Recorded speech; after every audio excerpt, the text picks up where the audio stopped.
අතීතයේ හෙළ වෙද පරපුරේ අපූර්ව නිර්මාණයක් තමයි අද මම ඔබට මේ පෙන්වන්නේ. මේක නිකම්ම උපකරණයක් නෙවෙයි. එදා වෙද මහත්වරුන්ගේ ජීවිතය හා බැඳුණු බෙහෙත් හෙප්පුව. මේ නිර්මාණය කරලා තියෙන්නේ මීහරක් අඟ උපයෝගී කරගෙන.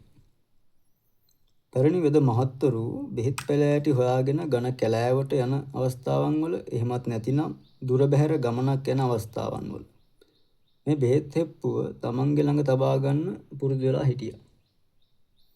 මෙහි තිබෙන විශේෂත්වය තමයි ඊටමත් කුඩා ඉඩක හදිස්සි අවස්ථාවකදී ජීවිතයක් බේරාගත හැකි ප්‍රබල ඖෂධ වර්ග කිහිපයක් මෙහි ගබඩා කර තිබීමට හැකිවීම.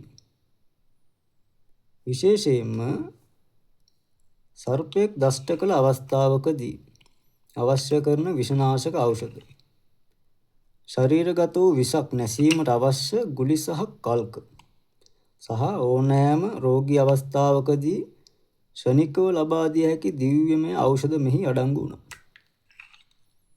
අද තාක්ෂණය කොච්චර දියුණු වුණත් එදා අපේ මුතුන් මිත්තන් තමන්ගේ දැනුම සහ ආරක්ෂාව තහවුරු කරගත්තේ මෙවැනි සරල ඒ වගේම ඊටමත් වටිනා නිර්මාණ හරහා.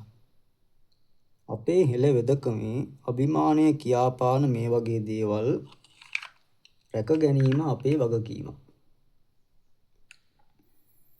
මෙවැනි වැදගත් වීඩියෝ නැරඹීමට අපත් සමග රැඳිලා ඉන්න අතර තවත් කෙනෙකුට මේ වටිනා වීඩියෝ එක දැක ගන්න ෂෙයා කරන්නත් අමතක කරන්න එපා.